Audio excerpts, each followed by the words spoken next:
નમસ્કાર, જય હિન્દ અને આજે આખું ભારત ખૂબ ગૌરવ સાથે ભારત માતા કી જયના નારા સવારથી લગાવી રહ્યું છે. એનું કારણ બહુ જ સ્વાભાવિક છે.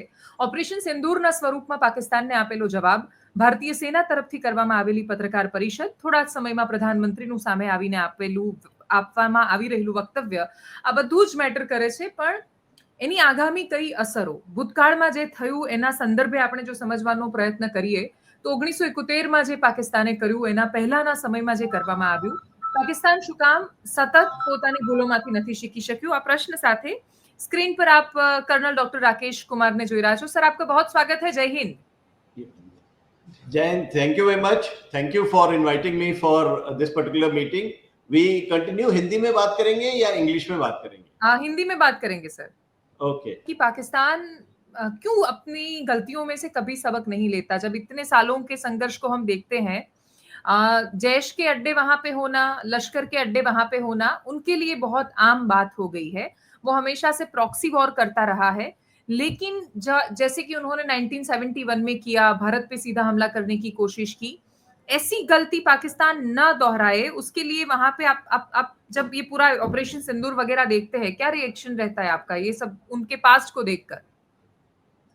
या जब हम पास्ट में देखेंगे तो पाकिस्तान भारत के साथ 4 युद्ध हार चुका है और युद्ध हारने के बाद जैसा मेरा मानना है कि उसके पास इतनी सैन्य फोर्स नहीं है जिससे कि वो 1-to-1 इंडिया के साथ कन्फ्रंटेशन कर सके, तो उसके लिए वो एक सस्ता ऑप्शन का इस्तेमाल करने की कोशिश करता है, जो कि ये टेररिस्ट का इस्तेमाल है.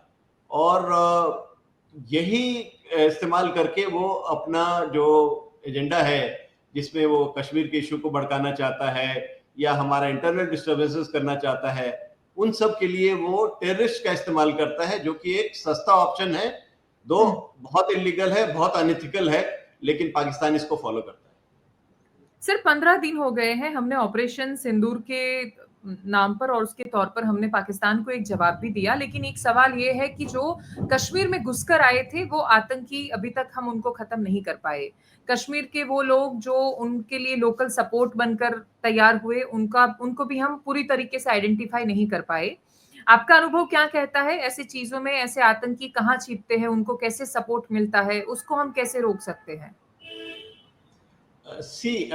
It is a very common saying in the defense forces कि अगर कोई आतंकी आता है तो उसका अंत निश्चित है.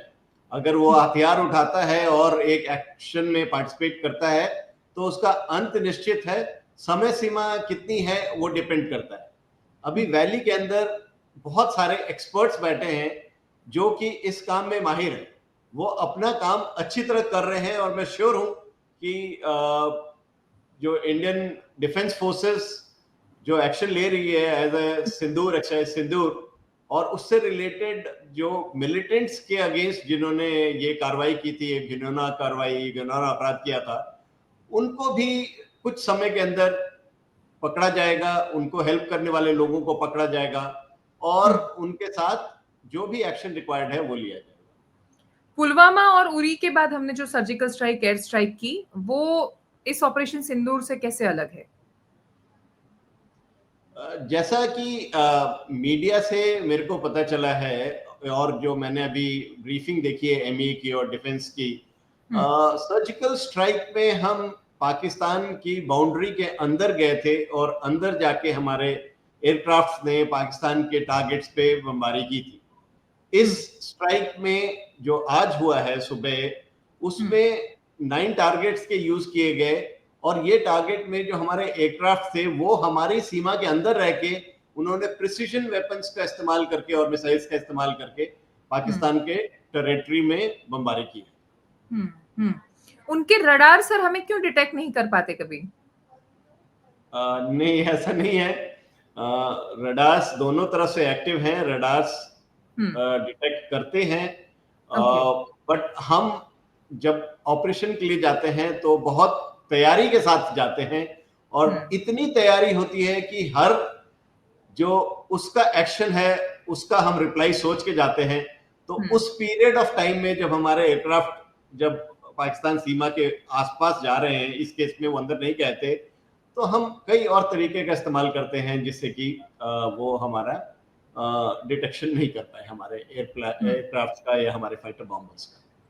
तीनों सेनाओं का ये संयुक्त ऑपरेशन था, जॉइंट ऑपरेशन था। और जब प्रेस कॉन्फ्रेंस हुई तो कर्नल सोफिया कुरैशी और विंग कमांडर दोनों साथ में थे, दोनों महिलाएं थी और दोनों का सामने आकर पत्रकार परिषद करना, इस ऑपरेशन का नाम ऑपरेशन सिंदूर रखना काफी सिंबॉलिक मैसेज है। इससे कोई फर्क पड़ेगा आने वाले समय में? या कल सोफिया कुरैशी जिन्होंने ब्रीफिंग की थी, वो मेरे पिछले टेन्योर में गुवाहाटी में हम साथ में पोस्टेड थे for about 2 years. So again she is a good friend of mine and जो भी ब्रीफिंग की है एमईए ने, एक सिंबॉलिक तरह से उन्होंने 2 लेडी ऑफिसर्स का इस्तेमाल किया है to show that the whole country is, whole defense forces, whole country is participating. It is not only that the army or the air force or the navy is participating. Every section of the society, whether it is the MEA or whether it is defense forces में army, navy, air force, army and navy, air force में male officers, female officers, women officers, everyone is equally passionate and patriotic about this thing. And this is a symbolic message that the, you can say, the lady officers are equally active, equally proficient, and they can really do a good job in the defense forces. ये नया बदलाव है sir सेना में, क्योंकि पहले से महिलाएं हैं पर फिर भी इतने फ्रंट पर आना, उनका पत्रकार परिषद करना और दूसरा कि भारत की ओर से ये संदेश जाना कि हम जाति, लिंग या धर्म कोई भेदभाव नहीं करते, हमारे लिए देश सर्वोपरि है, देश का कर्तव्य सर्वोपरि है। वो भावना का जिस तरीके से रिप्रेजेंटेशन किया गया, ये महिलाओं का इतने अपफ्रंट में आना नया बदलाव है क्या? महिलाएं भारतीय सेना में, आर्मी, नेवी, एयरफोर्स में कई सालों से हैं। अभी पिछले 3-4 साल से वो कमांडिंग ऑफिसर्स के रैंक पे आके यूनिट्स को कमांड भी कर रही हैं।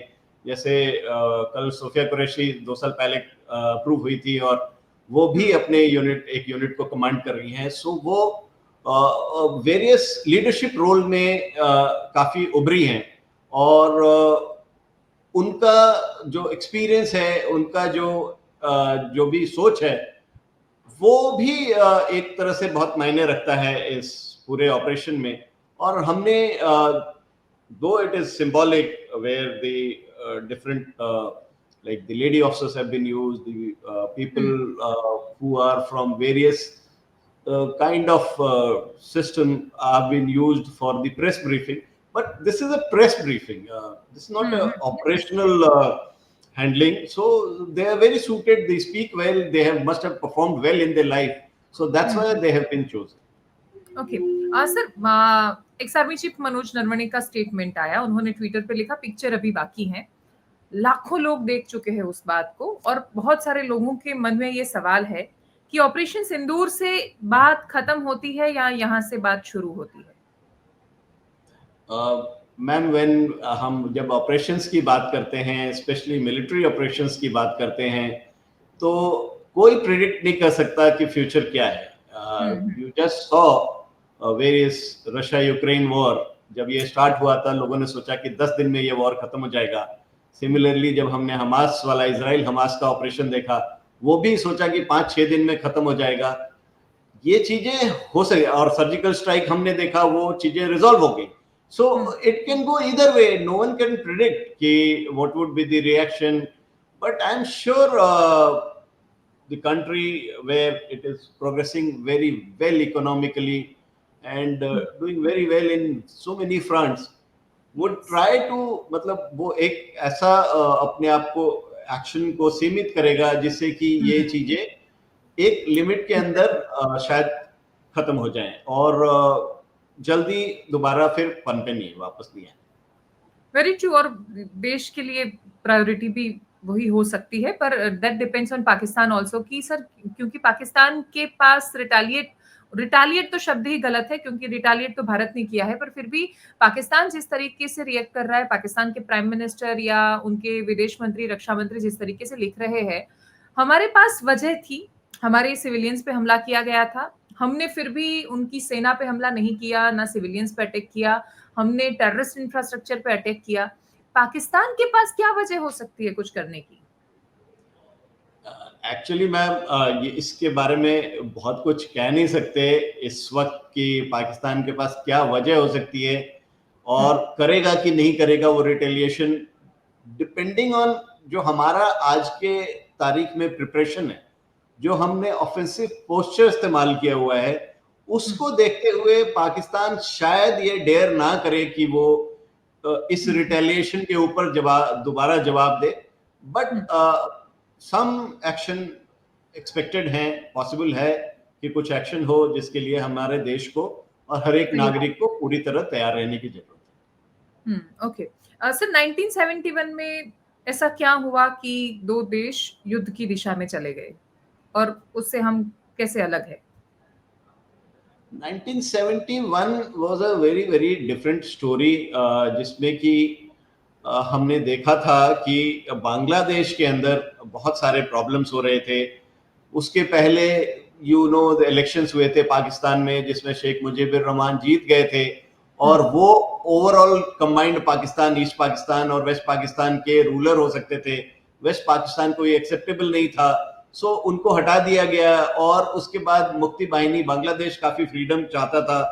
देन सेकेंडली हमारे यहाँ काफी लोग जो वहां के से जिनको दिक्कत हो रही थी वो यहाँ आके सेटल हो रहे थे। बांग्लादेश के बहुत सारे लोग इंडिया में आके वो सेटल होने लगे थे और इससे हमारी इकोनॉमी पे भी इफेक्ट कर रहा था और कई और चीजें थी जिससे कि दैट टाइम का लीडरशिप वरिड था। सो इसलिए एक फुल फ्लेजेड ऑपरेशन करने की जरूरत थी। इसलिए 1971 में इंडिया ने बांग्लादेश को लिबरेट करने में मदद की। दो वो लड़ाई एक वेस्टर्न फ्रंट पे पाकिस्तान ने स्टार्ट की थी, लेकिन भारत ने उसका पूरा जवाब देते हुए इन द एंड हमने देखा कि अबाउट 90,000 प्रिजनर्स ऑफ वॉर लिए गए थे और कॉम्प्रिहेंसिव इंडिया की एक विक्ट्री थी पाकिस्तान के ऊपर। ओके। तो मतलब सर 1971 उसके पहले के युद्ध, उसके बाद में जो भी हुआ, भारत ने कभी युद्ध इनिशिएट नहीं किया। भारत ने हमेशा से रिटेलिएट किया है। ऐसी सिचुएशन में दुनिया का समर्थन इस बार आपको लगता है कि हमें बहुत अच्छी तरीके से मिल रहा है, जितना हमें एक्सपेक्टेड था? या भारत एक बहुत ही मजबूत देश बन के उभरा है पिछले कुछ दिनों में, चाहे वो उसकी इकोनॉमिक अचीवमेंट हो, चाहे उसकी डिप्लोमेटिक अचीवमेंट हो और या चाहे उसका डिफेंस प्रिपरेशन हो। इन तीनों में वो बहुत मजबूत देश बन के निकला है और बिकॉज ऑफ डिप्लोमेटिक जो हमारी एक्शंस हैं या डिप्लोमेटिक रीच है, बाहर के कई देश हमारे इस एक्शन को सपोर्ट कर रहे हैं। और अगर वर्ल्ड में देखा जाए तो टेररिज्म को बहुत से देश उस टेररिज्म के नाम पे जो किलिंग्स हो रही हैं उसकी बहुत ज्यादा वो आलोचना कर रहे हैं और इसलिए भारत को इसका सपोर्ट मिल रहा है।